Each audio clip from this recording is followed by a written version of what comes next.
Sebelumnya izin untuk share ataupun berbagi pengetahuan terkait dengan sains, teknologi, dan ilmu pengetahuan. Mungkin merujuk pada dasar yang menjadi kita harus benar-benar berhati-hati dalam implementasi iptek seperti yang disampaikan oleh Pak Atas Pendidikan dan juga di Muqaddimah tadi disentuh juga oleh Mas Sauki bahwa baginda Rasulullah pernah bersabda Bismillahirrahmanirrahim inna mimma akhafu alaikum ba'di ma yaftahu alaikum mimad dunya wa zinatiha, bahwa yang ditakuti oleh Rasulullah pada suatu akhir zaman nanti adalah dibukanya kecanggihan teknologi atau gerbang keindahan teknologi. Sehingga ini menjadi perhatian khusus bahwa dalam hal iptek sains kita harus menguasai dengan dasar akidah akhlak. Karena Imam Al-Ghazali dalam Ihya Ulumuddin menarasikan buah daripada ilmu itu akhlak. Sehingga kalau mau berteknologi, mau bergelut dengan sains, semuanya harus disertai dengan akidah akhlak. Nah, inilah yang mendorong saya menulis atau mereview atau mengumpulkan manuskrip-manuskrip untuk menjadi sebuah buku, yaitu buku Ilmu Pengetahuan Sains dan Teknologi dalam Perspektif Islam. Buku ini berkat jasa Mufti yang juga mustasar dari PCNU Freu, yaitu Mufti Ildar Muhammad Shin. Beliau juga yang mendorong agar pengetahuan umat muslim ini harus komprehensif, terutama yang di Indonesia. Jadi beliau memfatwakan untuk saya pribadi bisa membuat tulisan yang bermanfaat bagi Islam tentunya. Ditambahkan juga beberapa masukan dari Mufti Murad yang bertugas di Eropa Utara saat itu. Jadi setiap hari Jumat kita senantiasa berdiskusi, sehingga lahirlah buku Ilmu Pengetahuan Sains Teknologi dalam Perspektif Islam. Alhamdulillah, mohon maaf sebelumnya tanpa bermaksud riya, semua penjualan buku ini akan disumbangkan ke Pondok Pesantren Salaf. Karena saya melihat bahwa pesantren salaf ini banyak melahirkan generasi-generasi umat muslim yang tangguh tentunya. Dan penjualan buku ini nanti jika dijual di Rusia, maka semuanya akan disumbangkan untuk pergerakan organisasi PCNU Freu, sehingga mungkin ini hibah kecil dari saya selaku warga negara Indonesia, selaku umat muslim yang berusaha untuk menjadi umat yang baik dan taat untuk memberikan kontribusi keilmuan. Mudah-mudahan bisa menjadi ladang pahala buat kita semua dan buat jamaah PCNU Freu tentunya. Mohon izin saya share slide. Apakah sudah terlihat? Iya, sudah terlihat, Usman. Baik, di sini tema yang lebih spesifik adalah bagaimana integrasi antara dunia sains, teknologi, dan Islam. Tentunya di sini antara sains, teknologi, dan Islam itu yang menjadi rujukan awal bidang spesifikasi keilmuan itu dimulai dari generasi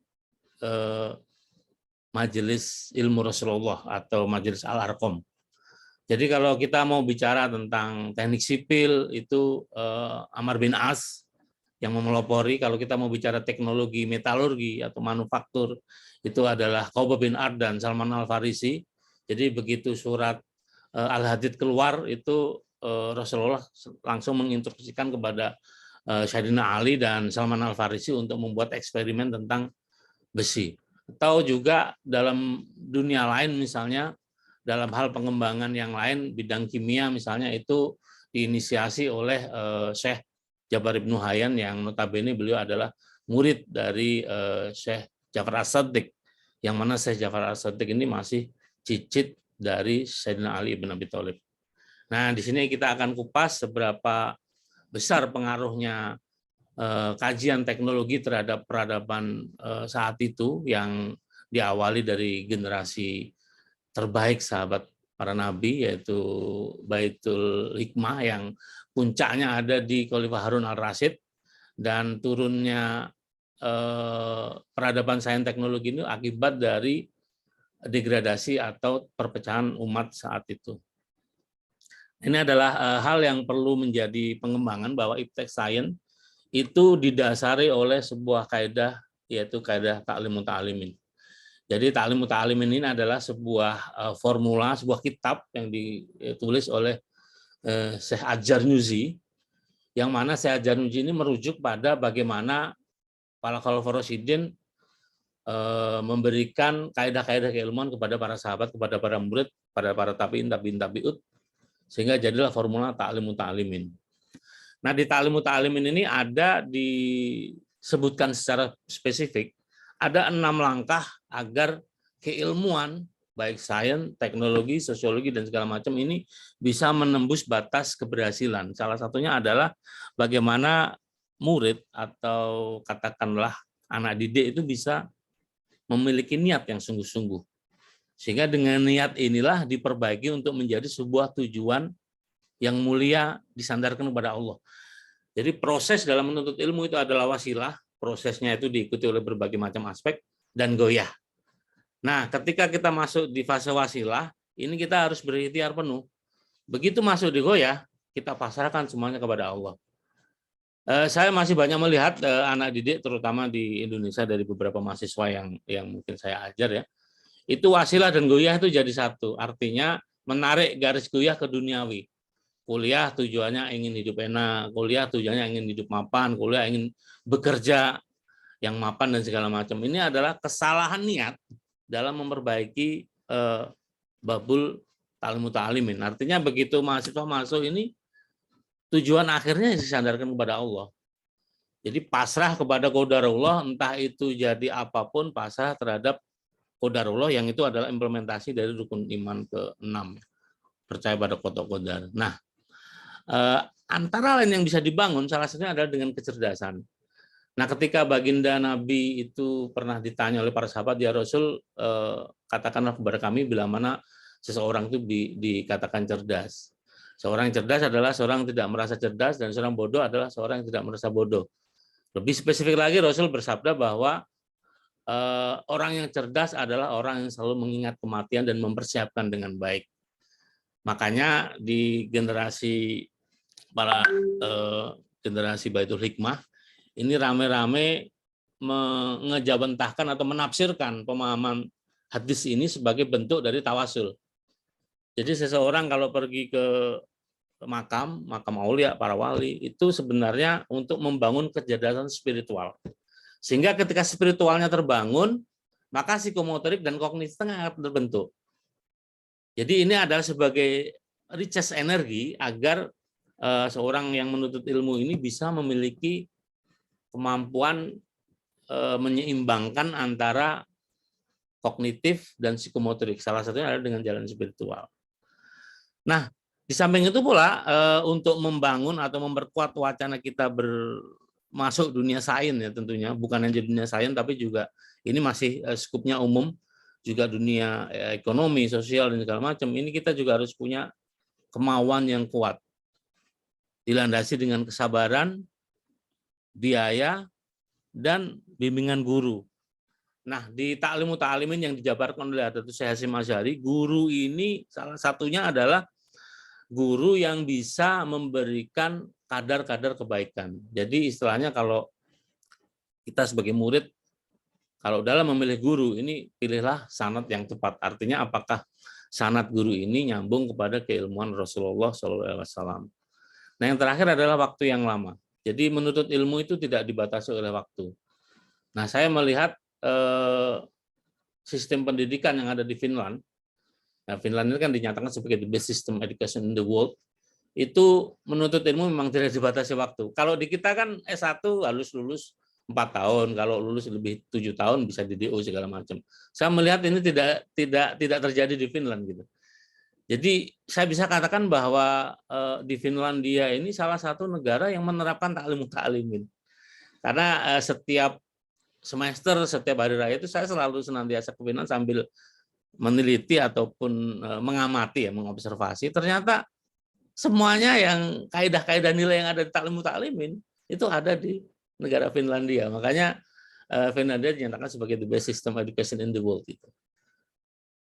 Dan bahkan pendidikan itu pun gratis ya kalau di Finland. Kalau dari tingkat TK sampai perguruan tinggi itu bahkan gaji guru, gaji dosen itu jauh lebih tinggi daripada, mohon maaf, gaji senator atau gaji. Ya ini bukti bahwa benar-benar mereka mengamalkan ta'lim muta'alimin. Entah mereka mempelajari atau tidak, tapi yang jelas manifestasi yang dilakukan oleh Finlandia itu salah satunya adalah manifestasi ta'lim muta'alimin. Nah, di sanad ilmu kita akan menelusuri bagaimana kita bisa tahu ketelusuran ilmu kita terhadap bidang yang kita kuasai. Nanti kita akan recheck sanad ilmu sains dan teknologi, karena di sanad ilmu ini kita akan bicara tentang bagaimana kita melakukan eksperimen, bagaimana kita menerapkan dalam pengajaran, pengabdian, karya, membuat produk, dan juga kita masuk dalam sebuah organisasi. Seorang researcher kalau tidak punya organisasi, maka dia tidak bisa memasarkan hasil produknya. Sehingga saat itu kita merujuk pada generasi Baitul Hikmah, ketika Khalifah Harun al-Rasyid membangun sebuah konsorsium Baitul Hikmah, semua karya itu ada di sana. Dan bahkan International Conference pun pertama kali yang diadakan di Jenewa, di Rusia itu abad ke-18 kalau nggak salah, itu sudah dilakukan zaman Khalifah Harun al-Rasyid, namanya Ijma'ul Ulama. Berkumpulnya para ulama membahas seputar masalah keumatan, baik itu masalah muamalah, masalah ekonomi, masalah perkembangan teknologi, itu semua ada di sana. Kalau dikonversi di dunia barat sekarang, ini namanya International Conference yang pertama kali dimulai di Jenewa abad ke-17, jadi abad ke-9 itu sudah dimulai oleh generasi Baitul Hikmah saat itu. Nah, kita bicara sanad. Sanad itu adalah sandaran atau bukti otentik yang bisa dijadikan rujukan ilmu itu dari garisnya akan tertuju pada tokoh-tokoh atau para ahli-ahli atau sampai sarannya ke baginda Rasulullah. Jadi kalau dalam Islam itu ada pengetahuan teori atau al-ma'rifatun najriyah, sesuatu yang dideskripsikan, dinarasikan, sesuatu yang diargumentasikan, itu semuanya adalah al-ma'rifatun najriyah. Itu tahap terendah dalam pengetahuan adalah al-ma'rifatun najriyah atau pengetahuan teori. Naik lagi menjadi al-ma'rifatun amaliyah atau pengetahuan yang diamalkan atau diterapkan. Nah, ini biasanya berhubungan dengan kemampuan psikomotorik. Nah, di atasnya lagi ketika seseorang ini sudah benar-benar menguasai antara teori dan aktual, maka dia akan mendapatkan al-ma'rifatun tarsbiyah atau pengetahuan yang lahir dari pengalaman. Ini namanya ide, inovasi, dan bahkan kalau cara menuntut ilmunya benar, maka Allah akan memberikan bonus, yaitu kemampuan intuisi. Dan ini biasanya dimiliki oleh para wali Allah. Jadi para wali Allah itu pasti punya kemampuan intuisi untuk salah satunya membaca zaman. Dan ini pun nggak bisa dilogika karena memang kemampuan al-ma'rifatun tarbiyah ini memang dituntun langsung oleh Allah. Makanya nanti jalur ta'lim muta'aliminya kalau sudah sesuai, maka itu bisa dijadikan rujukan bahwa seseorang bisa memiliki kemampuan intuisi. Nah, ini kita bicara sanad. Jadi sanad keilmuan ini saya ambil khusus sanad keilmuan saintifik atau sains teknologi. Yang pertama adalah tentu semuanya adalah bermuara pada baginda Rasulullah, karena sebagai konseptor beliau pernah di dalam jamaah mengatakan bahwa aku ini adalah kota ilmu dan gerbang dari ilmu itu adalah Sayyidina Ali. Sehingga semua sanad keilmuan ini ada nyambung pada Sayyidina Ali bin Abi Thalib. Ada Khalifah Abu Bakar As-Siddiq yang selalu memiliki kemampuan bermuajahah, membangun kesadaran intelektual, selalu berdiskusi. Ada lagi Khalifah Umar yang membangun kekuatan dengan fikihnya, selalu menegakkan aturan. Ada lagi Khalifah Utsman bin Affan yang membangun kemampuan perekonomian, dan yang terakhir adalah Khalifah Ali bin Abi Thalib sebagai babul ilmunya umat muslim, yang beliau memiliki kekhasan khusus yaitu kemampuan bermuajahah. Jadi kemampuan bermuajahah ini selalu melaksanakan sesuatu, melakukan aktivitas selalu mengingat Allah. Dan ini yang ditarik oleh Syekh Ja'far As-Shadiq dalam bentuk tasawuf.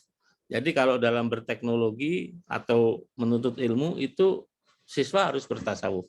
Artinya membersihkan penyakit-penyakit hati agar ilmu tidak terhalangi masuk ke dalam otak, ke dalam tubuh anak didik. Nah, di situ juga ditarik oleh Imam Al-Ghazali dalam kitabnya Ya Ulumuddin bahwa yang menghalangi masuknya ilmu ke dalam diri seorang murid itu adalah penyakit hati. Nah, sehingga disinilah diperlukan tasawuf atau katakanlah tarekat dalam implementasi keilmuan. Kita bisa sebutkan Ubaidillah Az-Zahro ini adalah salah satu sahabat Nabi generasi terbaik yang menolak menjadi khalifah saat itu, dan beliau langsung menunjuk khalifah Sayyidina Ali, dan Sayyidina Ali menunjuk khalifah Abu Bakar. Terus ada juga Amr bin As dan Uswah ibnu Ghazwah yang membangun Masjid Kuba dan Masjid Nabawi. Di sinilah teknologi sipil itu berperan aktif atau berperan penuh dalam implementasi teknologi saat itu. Ada juga Abdurrahman bin Auf, beliau adalah sahabat Nabi yang seperti Sayyidina Utsman, beliau seorang saudagar atau konglomerat katakanlah begitu, yang mendanai semua eksperimen riset baik yang dilakukan oleh Khabbab bin Ard ataupun Salman Al-Farisi. Nah, Muhammad Al-Hanawiyah ini adalah putra dari Sayyidina Ali dari istri keduanya yaitu Khawlah binti Ja'far, yang mana ini menarik ini antara Al-Hanawiyah dengan Abbas ibnu Firnas. Jadi Abbas ibnu Firnas ini generasi ketiga abad setelahnya. Nah, dengan Muhammad Al-Hanawiyah. Nah, menariknya adalah ketika Muhammad Al-Hanawiyah saat itu adalah menjadi penasihat Khalifah Muawiyah bin Abi Sufyan. Jadi beliau menulis kitab Al-Asra. Di dalam kitab Al-Asra itu bab ketujuhnya ada Khiyafatus Surat fi Jawihi, cara sholat di udara. Nah, saat itu para cendekiawan karena belum ada perangkat teknologinya sudah menganggap bahwa ini enggak rasional, ini enggak masuk akal karena bagaimana sholat di udara. Ternyata abad ke-9 Abbas ibnu Firnas salahnya nyambung ke alamannya ini membuat pesawat terbang, membuat prototipe pesawat terbang, sehingga cara sholat di pesawat terbang ini mengikuti petunjuk dari kitab Al-Asra. Makanya yang saya sampaikan tadi bahwa ketika seorang murid ini cara belajarnya benar, tasawufnya benar, maka dia akan bisa memiliki intuisi. Itu dibuktikan oleh Muhammad Al-Hanawiyah ketika menulis kitab Al-Asra. Ada lagi Sayyidina Husain, Sayyidina Hasan ini lebih ke bidang peradaban, politik, dan ekonomi.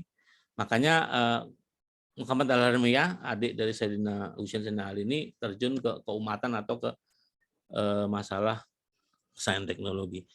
Yang lebih spesifik adalah Salim bin Umar. Ini beliau terjun ke mewarisi keilmuan yang dimiliki oleh Khabbab bin Ard dan Salman Al-Farisi dalam membuat pedang. Jadi pedang Zulfikar yang dimiliki oleh Sayyidina Ali bin Abi Thalib itu adalah sebuah pedang yang ditumpuk, dua plat yang ditumpuk, kemudian dikasih gaya beban aksel, beban tangan sial, dan ketika ditumpuk maka ketika ujungnya nggak diklip akan menjadi dua mata pedang. Nah, abad berikutnya di generasi Khalifah Salahuddin Al-Ayyubi itu ada ilmuwan yang sanadnya nyambung ke Salim bin Umar, itu membuat pedang Damascus Sword. Yang pedang Damascus ini ternyata diteliti oleh profesor dari Jerman, Profesor Fadl, ini memiliki kandungan karbon nanocube, sehingga ini menggugurkan narasi Profesor Richard Feynman yang mengaku bahwa tahun 1962 itu beliau menemukan teknologi nano. Ternyata di abad 11 teknologi nano sudah ditemukan oleh Al-Khashandi ataupun ilmuwan cendekiawan yang membuat pedangnya Salahuddin Al-Ayyubi. Nah, di sini dari Syekh Ja'far As-Shadiq, dia memiliki murid yang bergelut di bidang kimia, yaitu Jabar ibnu Hayyan. Jabar ibnu Hayyan ini memiliki rekan yaitu Musa Al-Khawarizmi. Nah, Musa Al-Khawarizmi memiliki rekan Al-Jidaki dan Rehan Al-Biruni. 4 murid ini yang mengembangkan pengetahuan sains. Di samping itu juga Ibnu Sina ataupun Syekh Az-Zahrawi. Terus generasi berikutnya ada Ishaq Al-Musaili dan sampai ke Abbas ibnu Firnas. Ishaq Al-Musaili ini seorang sufi yang bergelut di bidang musik. Jadi nada yang terdiri dari do, re, mi, fa, sol, la, si, do itu berasal dari huruf hijaiyah. Do dari do, re dari ro, mi dari mim, fa dari fa, so dari sot, la dari lam, si dari sin, do dari dot. Apa yang mendasari Syekh Ishaq Al-Musaili ini dalam kitab Musik Al-Kabir Itu karena saat itu generasi muda umat muslim banyak terpengaruh dengan pemikiran barat, terutama pemikiran Yunani. Sehingga beliau membuat nada, membuat musik agar membantu mengembalikan anak-anak muda untuk berpikir konsentrasi dalam mempelajari terutama dalam hal sains. Dan kalau bisa dibilang Ishaq al-Musalli ini bekerja sama dengan Khalifah saat itu, Khalifah Al-Ma'mun, putra dari Khalifah Harun al-Rasyid, untuk membuat kotbar ya. Kotbar itu kalau di notasi itu ada do re mi fa sol la si do, di sini ada not balok. Nah, itu yang membuat adalah Khalifatul Al-Ma'mun. Hasil kerjasama dengan Syekh Ishaq al-Musalli.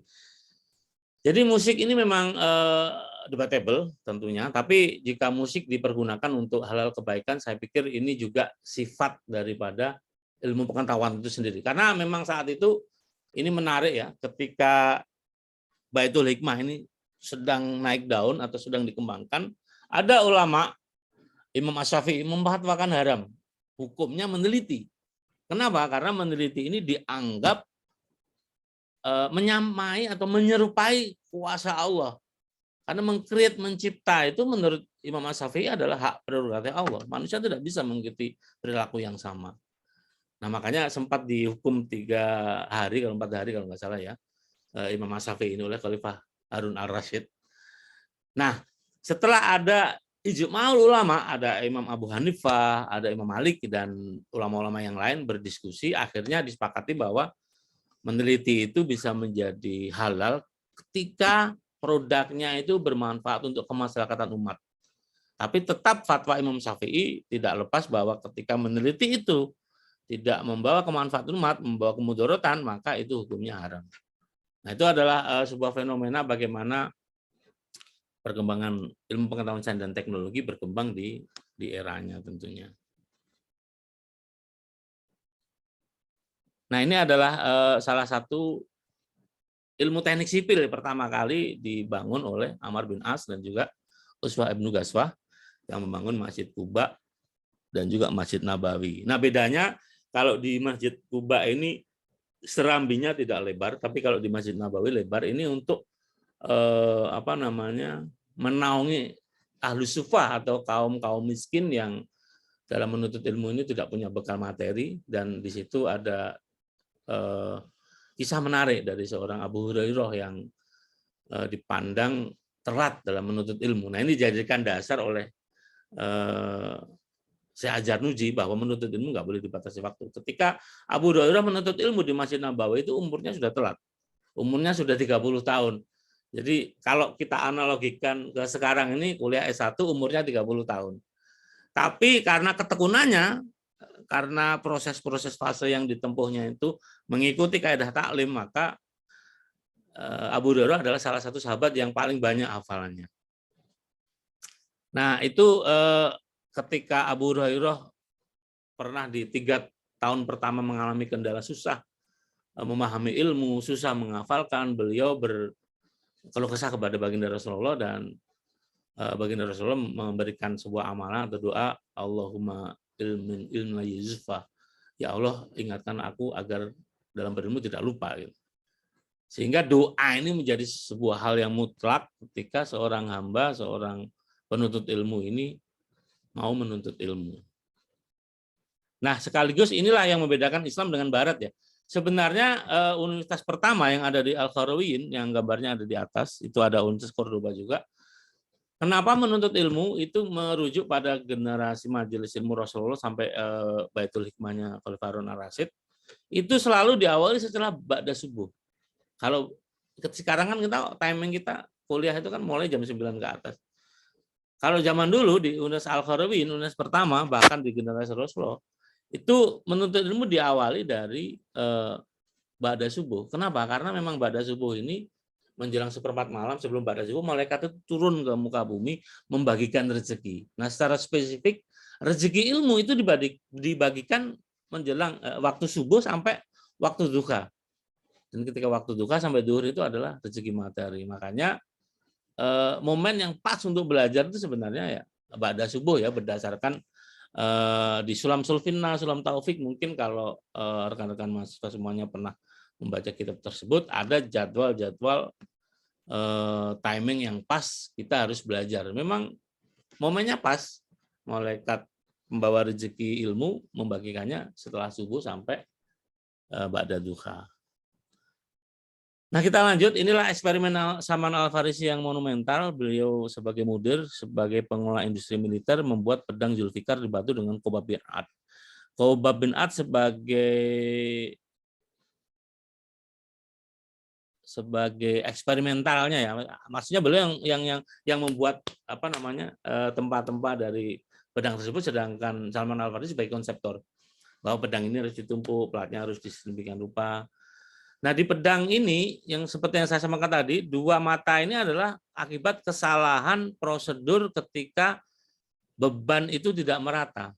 Jadi ini sudah saya kaji berdasarkan simulasi, ketika bebannya tidak merata, maka kalau tidak diklip akan menjadi dua plat. Nah, seperti saya sampaikan tadi bahwa ketika ini tuh platnya nyambung, maka akan terjadi polavirin di sini. Ini yang diteliti oleh Profesor Pfefferberger bahwa pedang ini memiliki karbon nanotube. Jadi kekuatan lentur yang sangat tinggi itu ada di pedangnya Salahuddin Al-Ayyubi. Bahkan eksperimen terakhir yang dilakukan oleh Profesor Tereng Langdon itu hanya mampu membuat elongasinya, kemampuan pertambahan panjang itu 1.200. Sedangkan pedang Salahuddin Al-Ayyubi itu yang dibuat oleh Al-Khosandi itu elastisitas 1.800. Artinya di sini belum ada yang menyamai kemampuan dari Al-Khosandi. Dan itu dibenarkan oleh Profesor Pfefferberger, profesor dari Dresden University.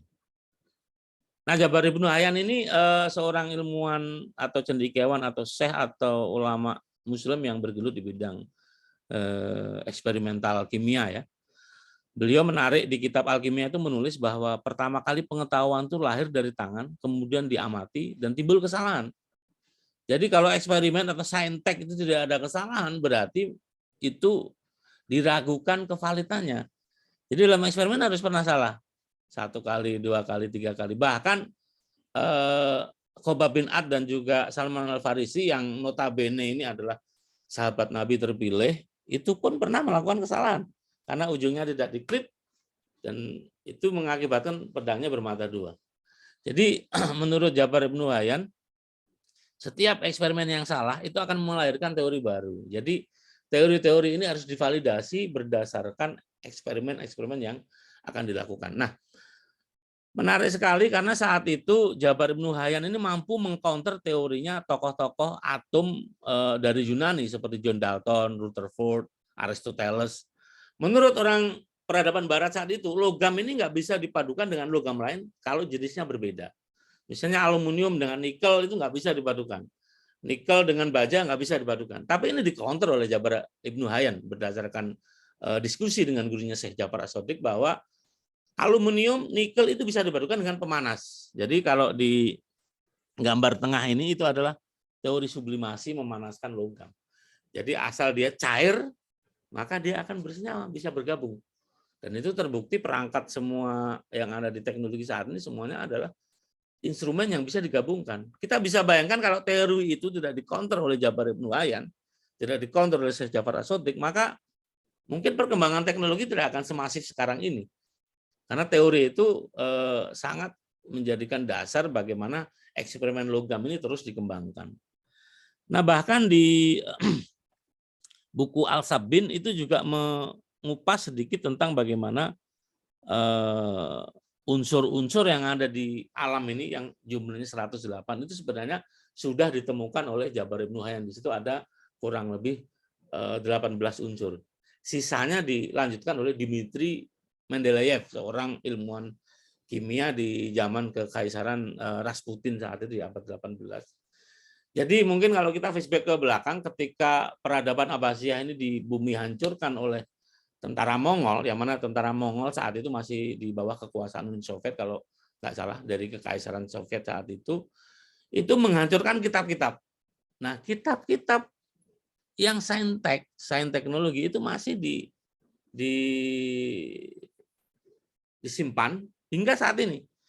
Salah satunya adalah kitab Musa Al-Khawarizmi, yaitu Fi Hisab Al-Muqabalah. Itu kalau nggak salah teks aslinya masih ada di perpustakaan Saint Petersburg University. Ini mohon di cross check teman-teman yang ada di Saint Petersburg University, karena di sana ada 3-4 kitab tentang sains. Mungkin bisa ditelusuri ya kalau keberadaannya masih ada. Terus kitab Al-Hiyal, kitabnya tentang bagaimana membuat ruda gigi yang ditulis atau dikaryakan oleh dari dinasti Mahmud Kekhalifahan Turki Utsmani saat itu, yaitu Syekh Rajas Al-Jazari. Ini juga ada di Glasgow University. Jadi kitab-kitab ini sebenarnya masih tersebar dan masih terawat sampai saat ini. Nah, kitab Fi Hisab Al-Muqabalah yang ditulis oleh Al-Khawarizmi atau orang Barat menamainya algoritma, makanya dinamakan algoritma. Di Fi Hisab Al-Muqabalah ini bahkan ini menjadi menarik ketika ditemukan teks referensi bahwa Dmitri Mendeleev ini banyak menjadikan kitab atau referensi Al-Mu'tasar Fi Hisab Al-Muqabalah ini sebagai rujukan. Jadi ini menarik ketika ternyata Rusia dan Islam itu sangat erat sekali hubungannya dengan saintek. Nah, sebelum kita ke Abbas Ibn Firnas, saya saat ini sedang menulis bagaimana ada 3 pengembangan teknologi perangkat kemiliteran yang dikembangkan Rusia.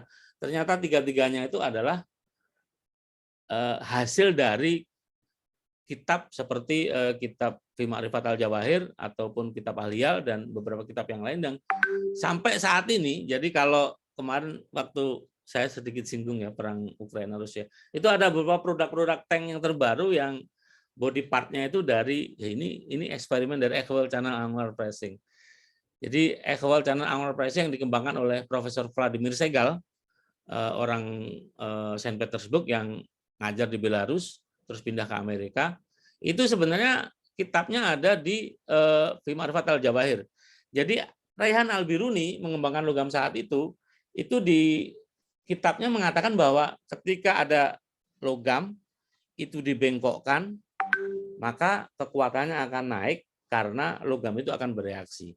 Dan ternyata eksperimen dari Profesor Vladimir Segal ini, ketika ada batang logam dimasukkan dalam cetakan dan dia berbelok, di situ ada reaksi. Itu sudah saya teliti dan saya validasi, ternyata memang benar akibat dari proses difusi. Sehingga antara kitab Fi Ma'rifat Al-Jawahir dengan jurnal-jurnal yang dihasilkan oleh Profesor Vladimir Segal ataupun Profesor Ruslan Valiev, generasi penerusnya yang ada di Ufa Setsien University, itu nggak beda jauh dengan rujukan yang ada di Fi Ma'rifat Al-Jawahir. Jadi ini adalah proses kontinuitas ketika teknologi di era Khalifah Harun al-Rasyid itu ternyata dikembangkan sampai detik ini. Nah, Abbas Ibn Firnas pun coba membuat eksperimen bagaimana beliau ini mengamati seekor burung, dan ternyata seekor burung itu bisa terbang, dan beliau membuat prototipenya dan menyamai, dan di situ beliau berhasil membuat prototip dari kerangka pesawat terbang. Nah, ini adalah eksperimen dari Syekh Rajas Al-Jazari. Beliau punya kitab ataupun rujukan Al-Jami' Bain Al-Ilmu An-Naf.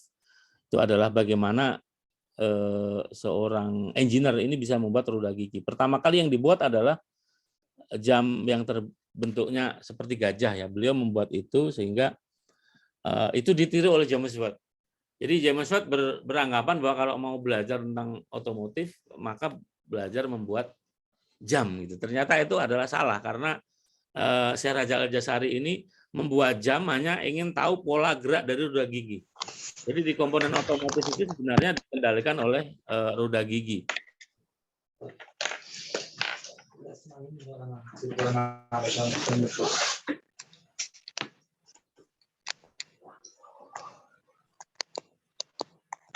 Baik, bisa kita lanjut.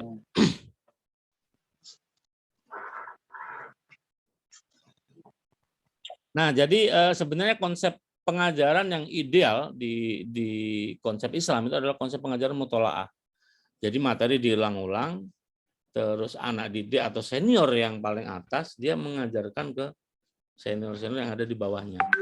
Dan inilah yang dikembangkan oleh generasi Baitul Hikmah, bagaimana membangun mantik sebagai kekuatan akal, membangun balagoh. Balagoh ini adalah konsep bagaimana tata bahasa dipelajari dengan baik, dan juga tasawuf, bagaimana memurnikan tauhid. Sehingga mantik ini dasarnya syariat. Jadi kalau syariat rukun Islam, rukun imannya jalan, maka tarekatnya pun akan terbentuk. Sehingga puncaknya itu adalah ma'rifatullah. Jadi menurut Syekh Ja'far As-Shadiq, semua pengetahuan itu dikendalikan oleh qudamullah.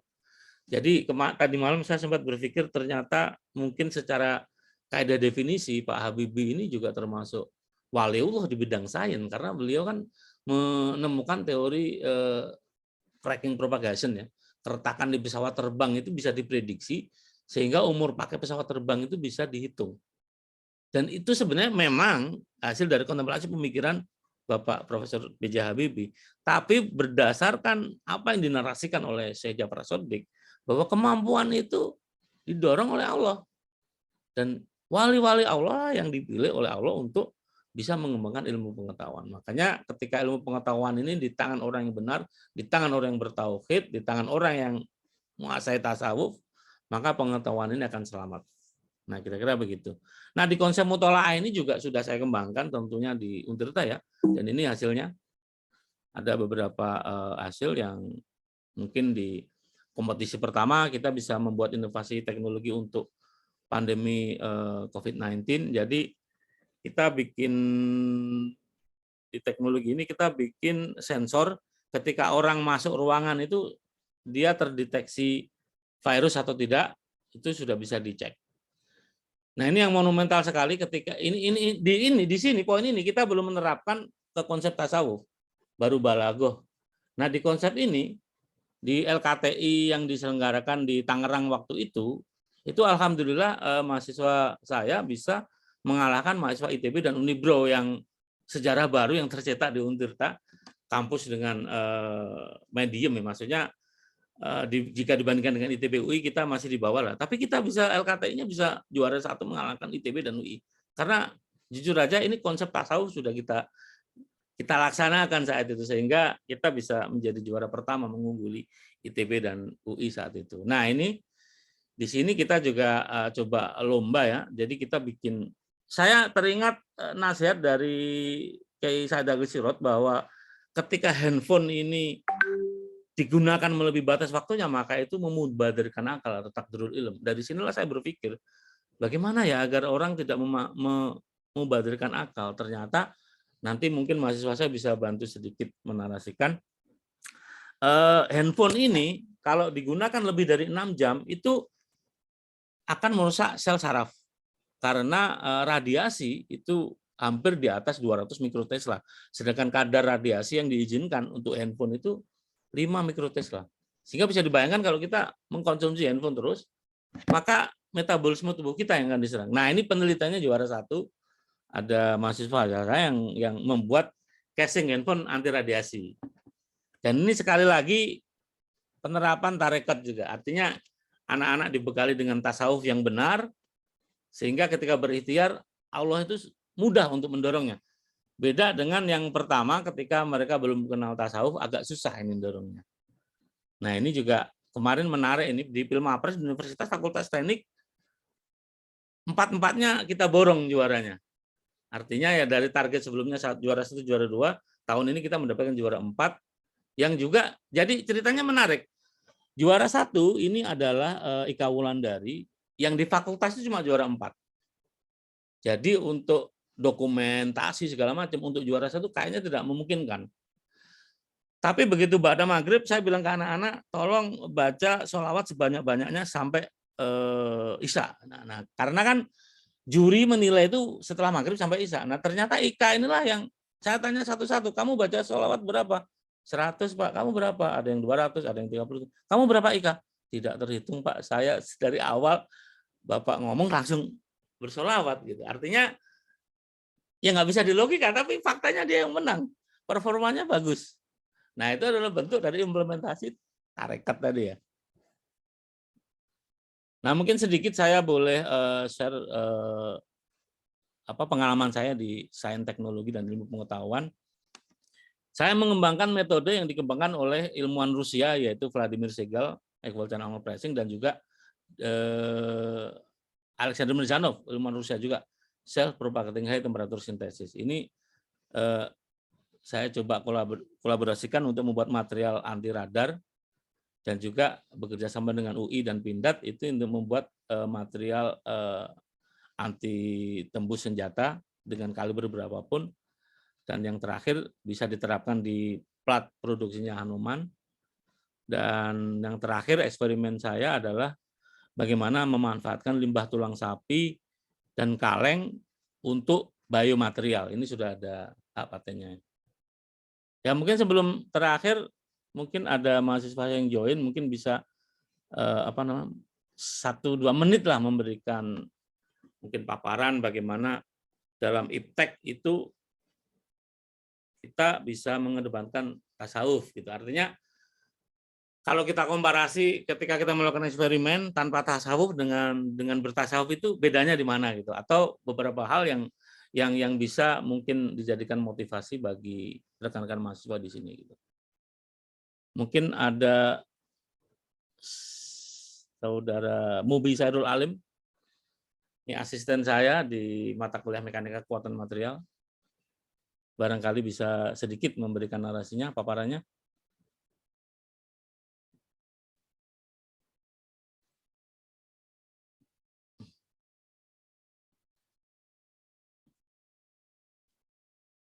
Halo, apakah bergabung Saudara Mubi Sairul Alim?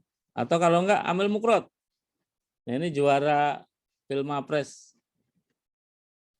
Amel Mukrot, bisa dengar suara saya?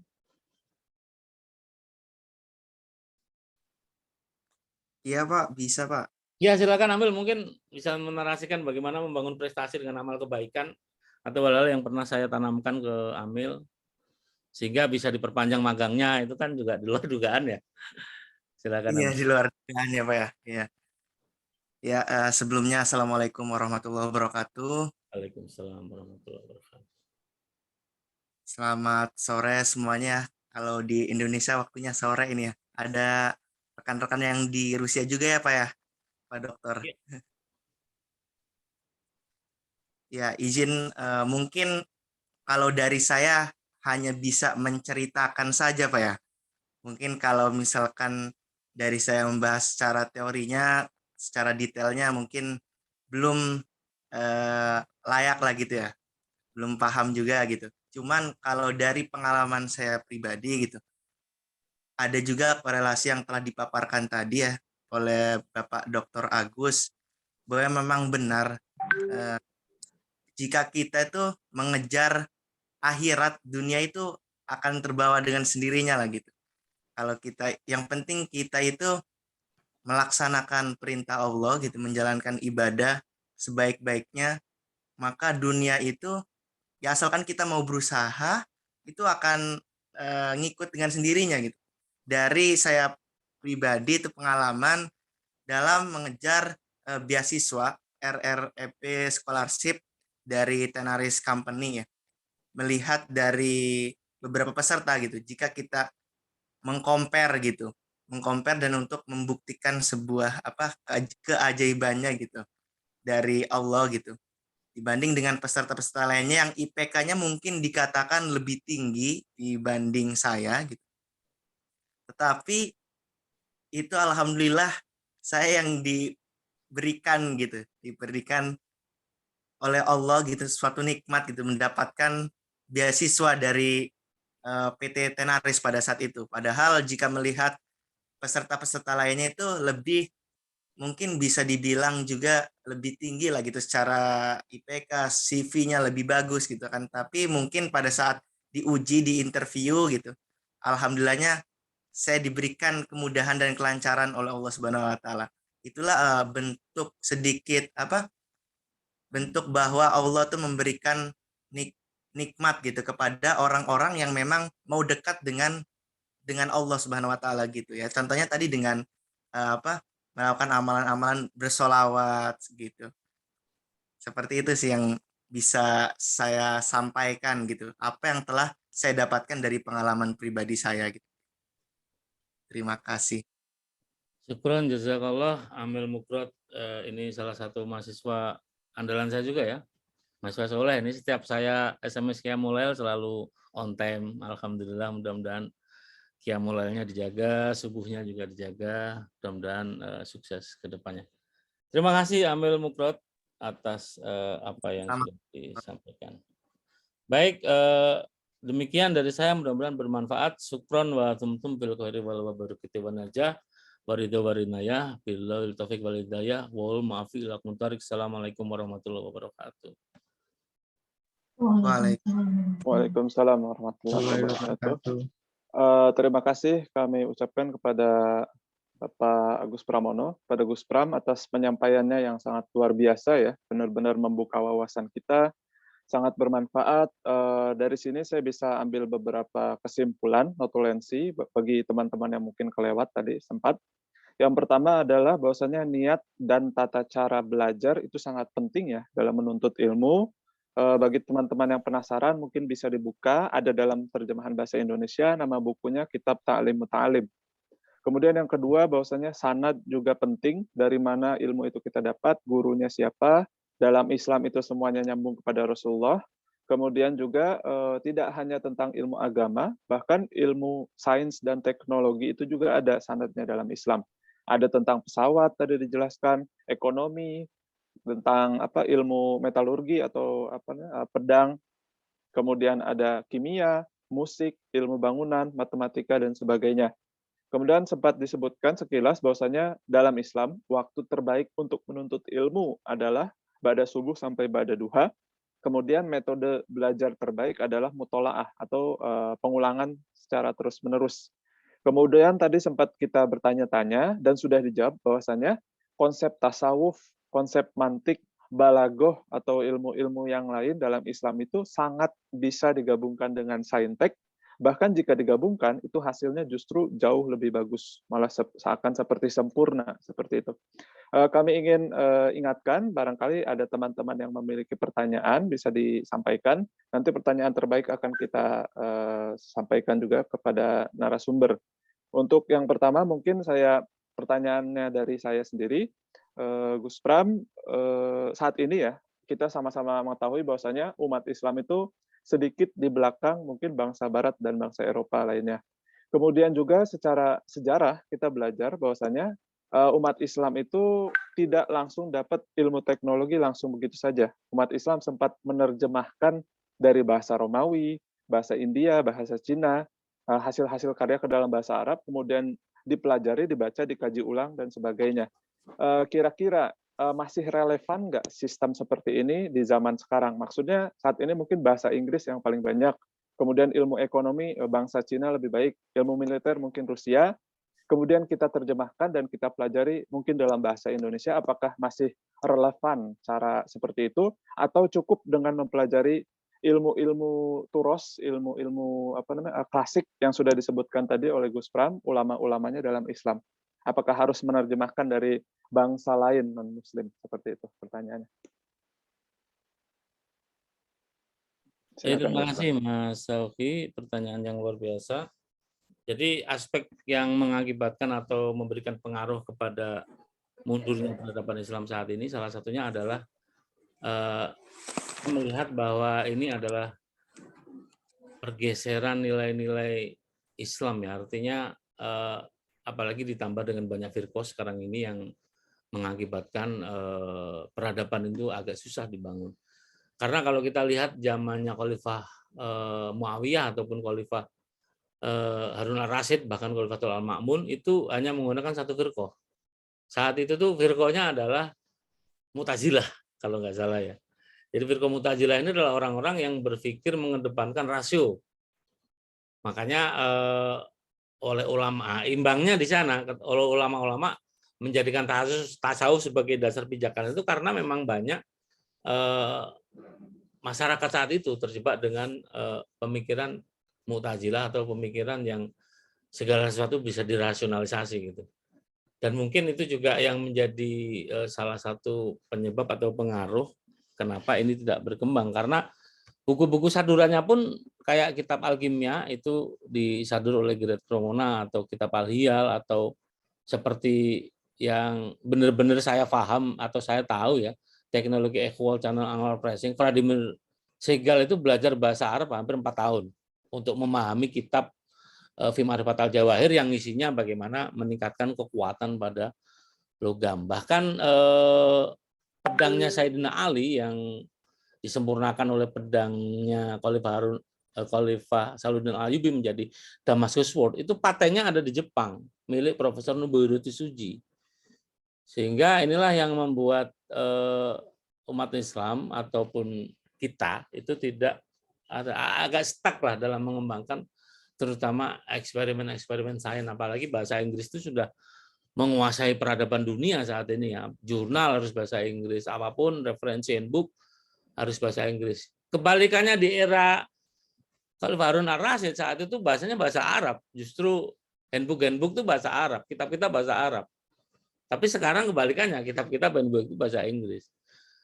Nah, bagaimana mengembalikan era kejayaan itu? Saya pikir perlu sinergi ya antara mungkin ya researcher, peneliti, bisnismen.